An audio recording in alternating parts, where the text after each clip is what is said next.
I'm here with Ill Midas, the man himself, the man with the plan. What's up, fam? How you doing? I'm doing good. How you doing? Good, man. So the name Ill Midas, where does that come from? Man, alright.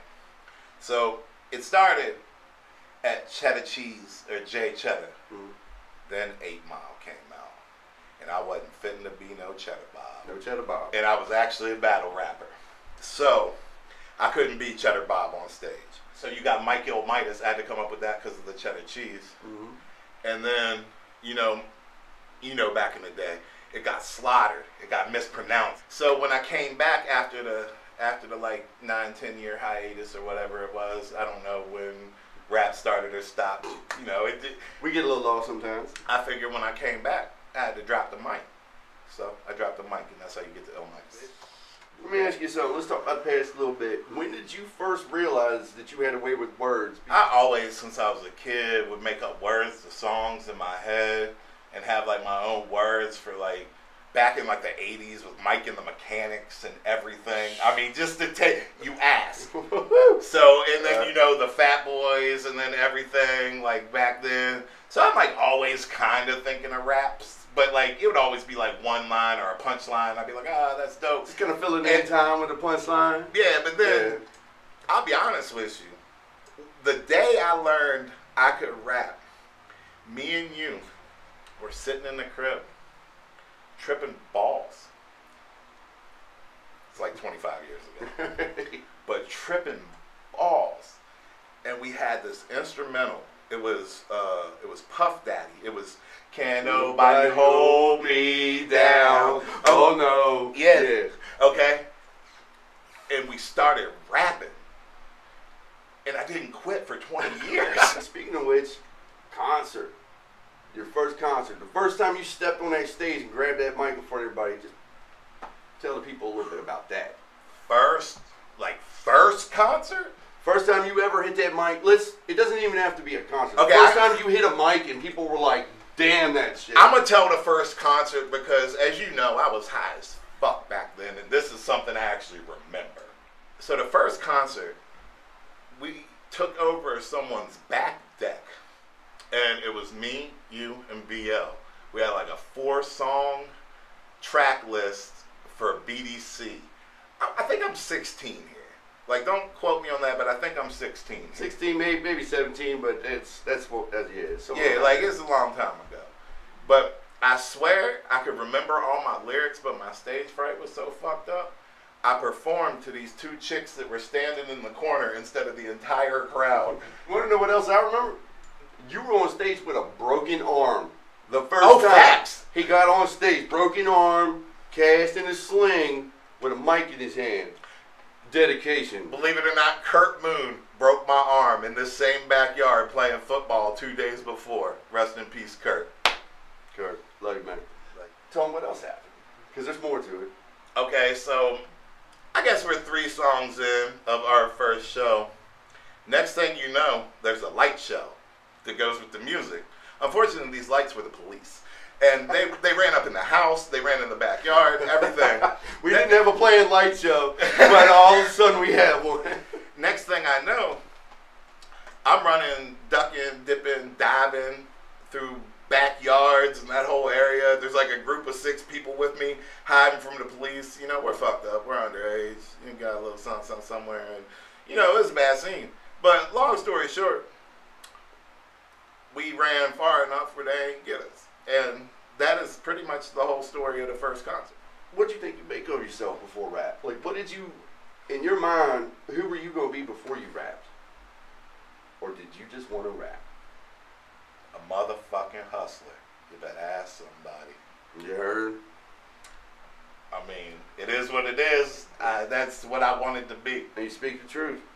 I mean, we're talking about 15 and 16-year-old me, just for all the boys watching. Which brings me to my next question. If you got a message to get across to all the people in the world, all your fans, potential fans, just anybody, what would it be? What would your message be to the world? Then or now? Now. Now, unity. Bringing people together with music, man. Bringing, you know, we got the value of the internet now. Like, we can bring people together from Texas, California, and New York. We can build entities we couldn't build before. And I want to, you know, bars over bullets, bro. Like, I'm tired of watching people die. I'm tired of watching shit get out of hand that doesn't need to get out of hand. Like, my message is, we gonna make a lot more coming together than warring, because bullets are getting expensive and content's becoming king. If I got a message, it's that. What inspired you to start the PGR movement, the Pale Garbage Rapper movement, the experience of this? It's one day I went to Dusty Rose. I was gonna drop a single, and I was like, yo, I think I want this cover to be a Garbage Pail Kid of me, but call it Pale Garbage Rapper. That's where the idea emerged in your mind? Yeah, and then basically I sat there and I got this drawing, and for like a week, I looked at it, sitting over my computer. I was like, this is the greatest thing I've ever seen. I fucking love this. And I was like reasonably starting to plan out my last album. And I was like, I want to leave a legacy in hip hop. And then it hit me. I was like, yo, we could have a label. What would we call the label? And then, you know, I look at it, and then I'm thinking back to the BDC days. I'm thinking of you. I'm thinking of Doc. Yeah. Like, and I'm like, Pale Garbage Rappers. That's the label. Like, this whole thing's just speaking to you right off Yeah, the wall. and it's how we could bring everybody together, brand them together. It's our brand. And then it all clicked, and you know, I took the idea back to Dusty Rose, and he was just on board. And having someone like him as your artist, you just about to win. And when I got contacted about it, I said, look, I mean, that's been us our whole life anyway. Yeah, and I feel like we brought together a really good team from it. Yes, sir. And ain't everybody pale, ain't nobody garbage, and honestly, half the people ain't rappers. But it's a good name. Everybody always wants to know everybody's top 5. All right. Now I'm going to ask you the top 5, but you can bring in any genre you want, because I know there's been a lot in your life that has influenced you. So why don't you tell them what makes you Jay? You want? I when mean, it comes to other people's music. What makes Jay's musical sense? There you go. I guess you got to start with the Beastie Boys and go to NWA. From NWA, you got to go to Wu. From Wu, you probably got to go to Rough Riders. And I feel like something in there makes Jay.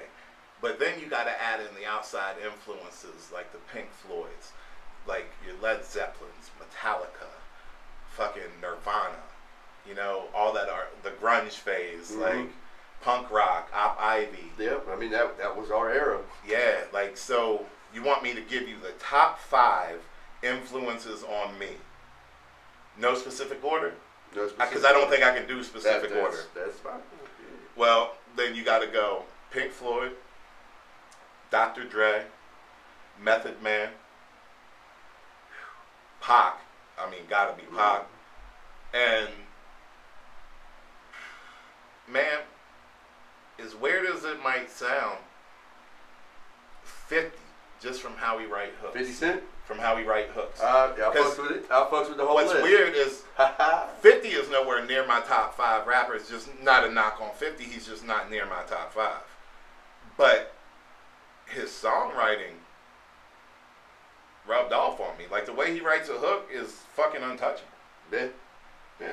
So I guess that'd be my top 5. That's who influences the form of my music.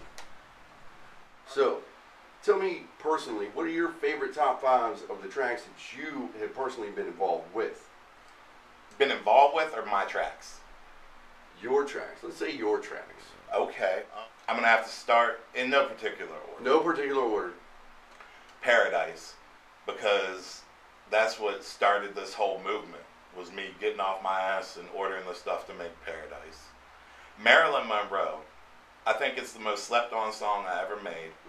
I think the joint is so hot. It's on my Previously On Volume 1 on all platforms if you want to check it out, because the joint is very, very Marilyn hot. Monroe is something else. Yeah. Check that out. Definitely WCS, woulda, coulda, shoulda, because that got the band back together. Like, that was... That was BDC all day. Yeah, that was me, you, and Doc just doing me, you, and Doc. Okay, so that's 3. Then I'm going to have to say One for the Money off the Previously On BDC track. One for the Money. Yeah. I love that joint. Like, I love that joint a lot. I rock it. And then there's another joint that's not out that I'm gonna go ahead and divulge something here. It's what I shot my latest video for. It's 100 bars. I went through and did 100 bars of straight rapping. I'm not gonna give anything else away. 100 bars of straight rapping. 100 bars. It's fire. Let me ask you this.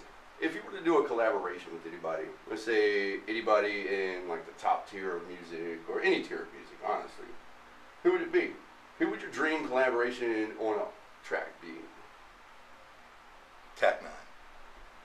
Oh yeah? Yeah. Not Tech Nine the battle rapper, Tech Nine the Kansas City rapper. Hood go crazy. And the reason is... Tech Nine? The reason is, I love the energy of his music, and I would love to try to match that. But he's so lyrical while he's doing it. Yeah. And I would love to see if I could put myself on that platform and thrive.